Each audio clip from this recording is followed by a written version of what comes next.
Hey guys, I had a question come up from a friend of mine asking how charging works inside of a Tesla, how you configure it, how you modify it, those kind of things. Like, as far as modify, how you can change like your maximum um, charge level and how fast your battery will charge. Those kind of things are the questions that kind of came up. So I figured I'd make a quick video on it. So I guess the first thing to go over is, how do you get into the charge screen? And how I get in is up in the upper left-hand corner. You'll see this lightning bolt up there. So you click on that lightning bolt and it brings up your charge screen. So let me zoom in to just the charge screen. So there you go. So on this charge screen, you'll see how much you've charged the car as of the last time you charged. Or sorry, your charge, how fast you're going to charge. I'm sorry about that. So it's how fast. And how you figure that out is how many amps times your volts. So if you're charging at 10 amps, which we were a second ago, times 240 volts, you'll have 2.45 kilowatts. And this number rounds up, as you saw there for a second, right? Because it was 10 times 247 and it said 3. So, a little bit of fuzzy logic in there on how it's rounding up or down.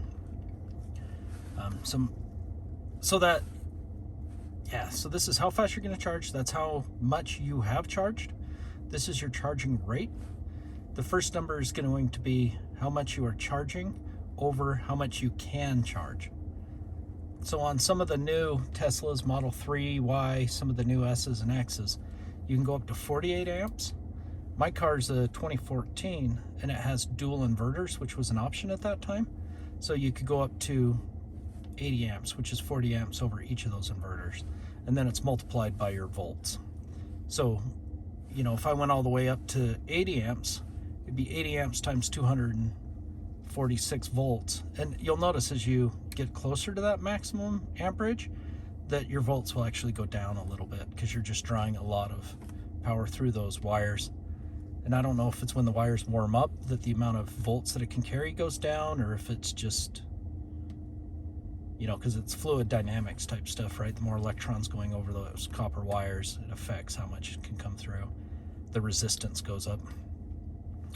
Anyway, so when I charge at a full 80 amps over 240 volts, and we'll do it in a minute, you'll see that the charge rate will go up to, about 20 kilowatts. And let me turn off the air conditioning. You'll see as the air conditioning goes off, this will drop down, because right now all it's doing is running the computer and the two different screens. It's no longer running the air conditioning inside of or the heater in this case. Something you will see though, if I turn on like the seat warmers, if I have the seat warmer at the first level, I guess that still can be contained within, a single amp. Then if we go up to 3, oh, now it's pulling off the battery. I just heard the wall charger click, so it's actually opened its contactors and it's not going to supply any more power. So right now I'm just pulling off the battery. But that is, something you can do if you're ever traveling in the winter and you're worried about your range and you're concerned when you're running the heater for your cabin. All of that's an energy draw, and for the amount of heat that you can get out of your seat warmers to keep the backside of your back and your butt warm, if you can turn that on and it keeps you comfortable, you can turn down your cabin heat, and that will kind of extend your range because it's not sucking as much power. And if you get really bored and you want to go down some rabbit holes on how much does the heater actually pull, it all depends. In my car, from what I've researched, you're going to pull about 750 watts per hour off the battery to keep the cabin warm. If you have one of the new versions that have the heat pump, they've been reported as low as 200 watts over several hours is being pulled off of the battery, because the friction points and cooling that normally would happen on the exterior of the car, instead they use the cabin to cool the battery and do that kind of stuff. And so you can draw a lot of that heat and energy into the cabin instead of just letting it go to the environment. Okay. So we've gone over, how fast you're charging, how many kilowatts you put into the battery from your charging session, how many amps I'm currently charging at, what is my maximum available amps, and then what are my volts that are currently being pulled off. And we'll start charging in a minute, and those will change. Something else that you'll see is in the bottom corner. This is how you, bottom left-hand corner, you'll see the charge current, and this is where you can go in and modify how fast you can charge. You can go all the way down to 5 amps. That's the lowest it will let you charge. And then right below it, you'll see, max of 80 amps. So you can look at any of your cars, whether it's a 2012 through, 2022 model version, you'll see that max value down there, and that will tell you how fast you can charge. Most of the newer cars, as I said earlier, you can go up to about, 48 amps is the maximum that you can charge them at. So that's a consideration if you're debating on buying a wall charger. Is it worth getting a wall charger to get 48 amps when you could, just use a regular charger at 32 amps? Or you could do, let me turn that up so it doesn't flicker as much. Sorry about that. You could do a Gen 1 mobile charger, which will get you to 40 amps. So Gen 2 charger is 32 amps. I have another video on that if you want to see it. But yeah, Gen 1 will go up to 32 amps. Sorry, Gen 1 will do 40 amps.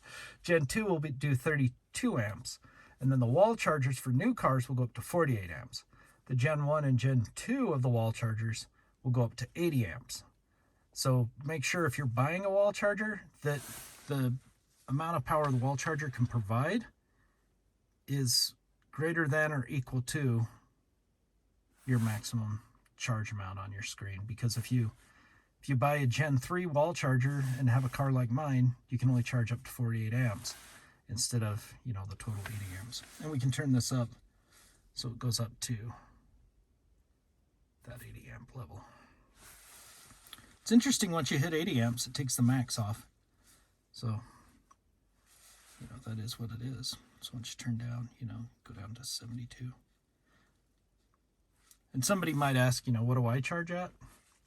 It all depends on how quickly I need to get back on the road. If I'm charging overnight, I'll usually charge at about 20 amps. And my thinking there is, if you're charging underneath 40 amps, it's all going to the same inverter, from what I understand. So do I want to charge maxing out that inverter's maximum capability? Or do I want to kind of be easier on the capacitors, everything else inside of that inverter? And I don't want things to break. I'm out of warranty, right? So I don't want to have to pay, top dollar to get something fixed when, if I can charge at 20 amps and I'm fully charged, and by fully, 50% or 80%, whatever I set it to, but fully charged in the morning, I'm in no rush to put more wear on my inverter charging at 40 amps if I can still be charged in time off of 20 amps, right? It just doesn't matter all that much to me. So I just charge at a slower rate to preserve the inverter, battery, everything. Okay, so, the next thing to look at is you can set the limit. So you just click that set limit button, then you can drag it. The bottom for your daily is 50%. When I bought the Tesla, at that time, they recommended not going above 80% unless you're going on a road trip. Now they've bumped that up to 90%. I don't know how much that recommendation is based on the battery chemistry that is in my car versus, a Model 3 or Model Y battery chemistry. So I just go off of what they told me at that time. Things have changed. Do what you're comfortable with. But if you get bored, go out to Battery University, look at the kind of the wear graph. And what you'll see is on the battery, when you're below 20%, the wear on the battery goes way up, or the stress. And then when you're on the other side, when you're above 80%, same thing happens. A lot of stress and a lot of wear on the battery. So if you can keep your battery between 20% and 80%, that's the least amount of wear. And I can link that in the discussion thread on this video to where you can go out and kind of look at that yourself. And how much does that wear above 80 and below 20 matter? I don't know. It depends on how long you're going to keep your car. My plan is I'm going to try to keep this car until the Cybertruck comes out or I find a deal on a Model X. And until then, this is my 5 or 10 year vehicle from now, because who knows when the Cybertruck's going to be out. So for me, paying 25 grand or whatever it is for a new battery versus just keeping my charge between 20 and 80%, I'll keep it between 20 and 80% and not hopefully have my battery fail. So anyway, so that's how you set the charge rate. This is 50. You'll see the next dash 60, 70, 80, 90, and 100.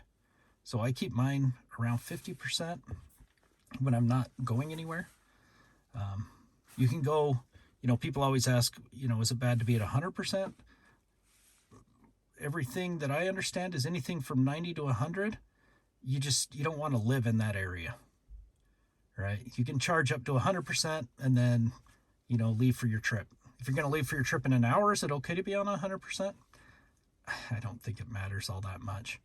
But I wouldn't be on 100% for a day. I wouldn't be on it for a week, right? I would only get up to 100% right before you're going to leave on a trip, like, 10 minutes before you leave or an hour before you leave, something like that. Outside of that, keep your battery below 80%. So I'll set this one at 60%. And you can do these exact same things inside of the app. Go in and change the, maximum charge percent. If you have a MCU2, you can actually change the current that you can charge with.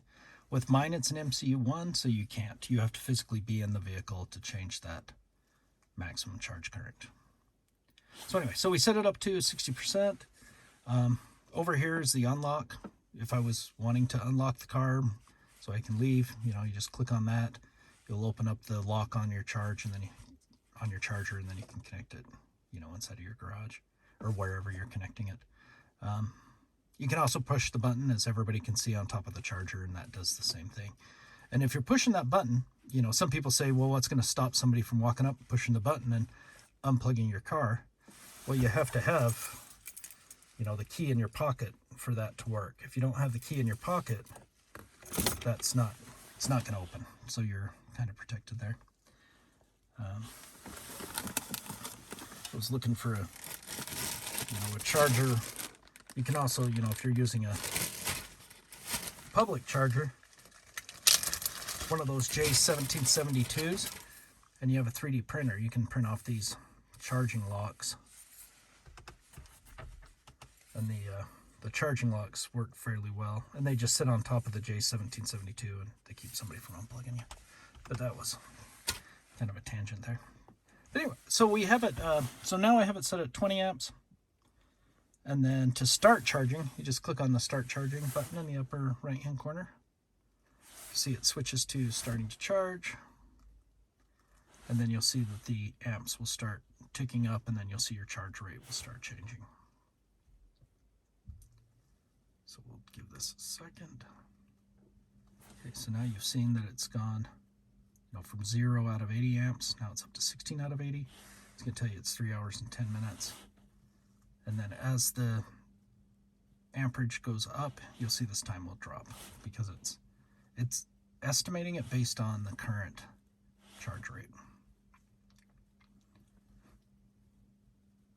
So right now on the screen, you'll see everything stabilized. We have 5 kilowatts going into the battery, which is 20 times 250 volts. So if we turn up that charge rate up to 30, we'll get 50% more, right? So we'll get, it should be up to about 7.5, but I'm willing to bet it's going to say either 7 or 8, because it doesn't give you half kilowatts. It just sticks with a full kilowatt value. And you'll see how quickly that happened, right? And then you'll see your charge time has reduced. So now if we go from 30 up to 40, this is how fast I charge when I'm on the road, because I take my Gen 1 mobile charger with me, because I want to get, the maximum amount of charging I can get while I'm on the road, right? So I'm charging for less time. That gets you up to 10 kilowatts, which is the same 40 amps times 246 volts. And you'll see, charging time is now, we went from 3 hours and 10-ish minutes, 3:05, 3:10, down to about an hour and a half. So now if we, pump it up to 60 amps,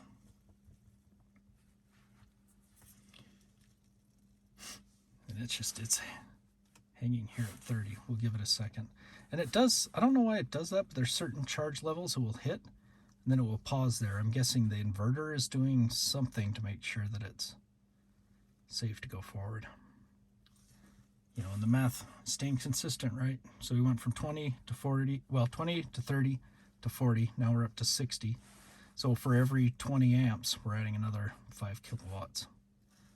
So we're up to 60 out of my total 80, and you'll notice the voltage has now dropped. Before it was, 247, now we're down to 243, 244, and our charge time's down to 1 hour. Now we'll crank it all the way up to the maximum. So now we're up to 80 amps. You'll see it kind of just, it sits there for a minute before it actually goes all the way up.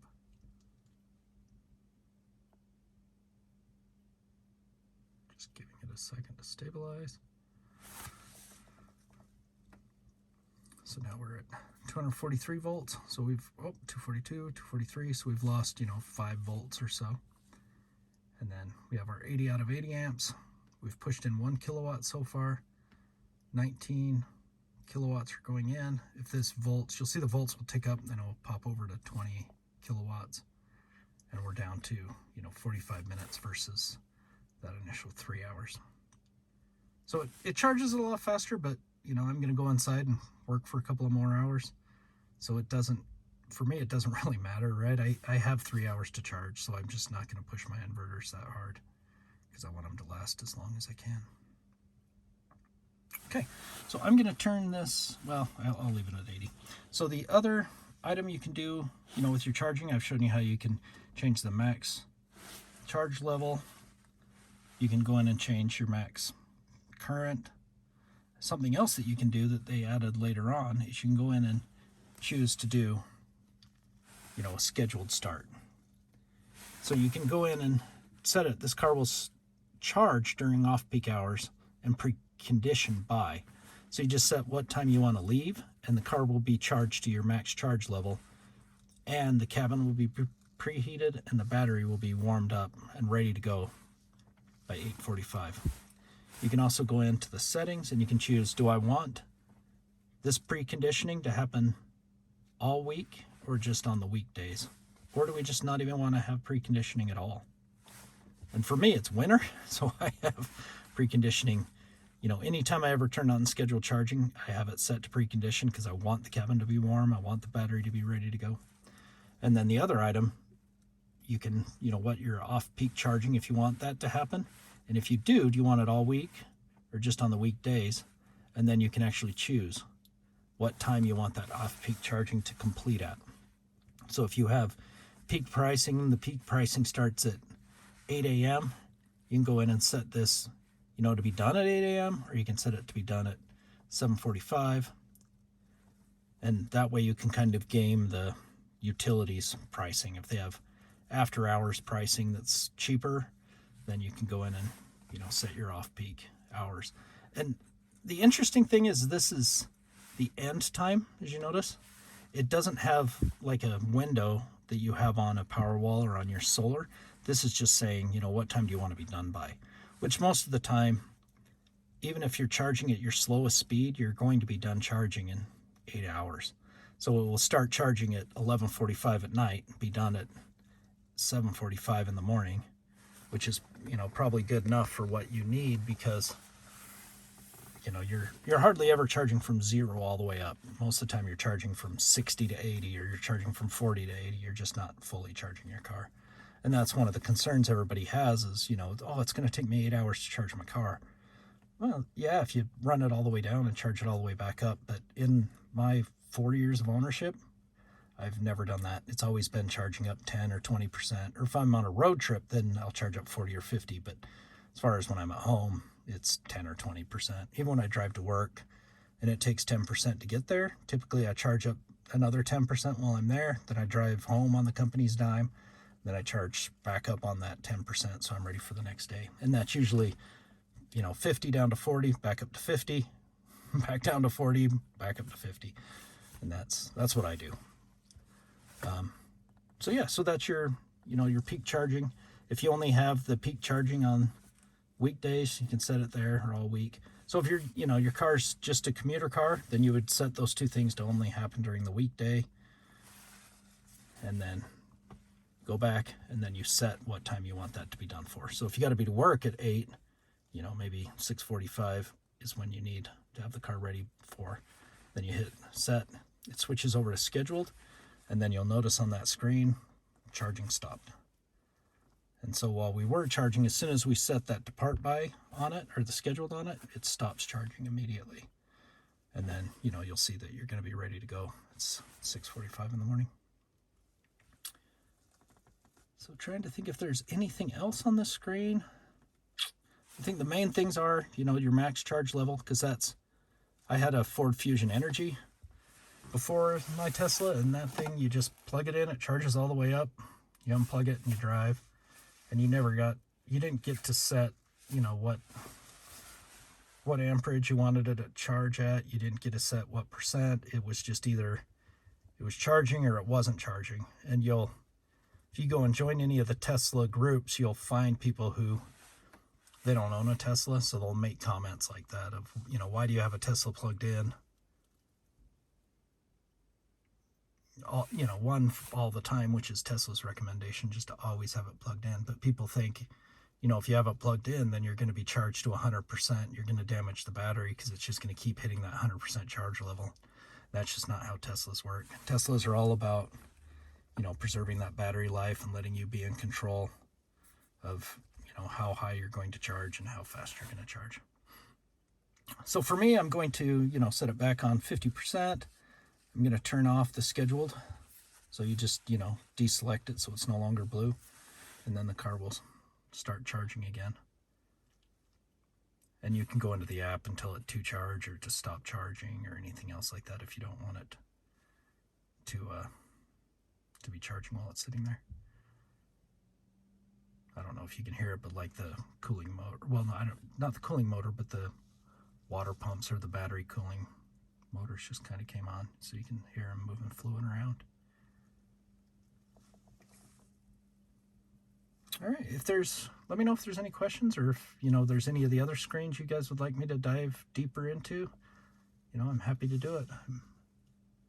I love nerding out on this stuff. I just love this Tesla. It's an amazing car. So if you're on the fence, debating it at all, yeah, do it. It's amazing.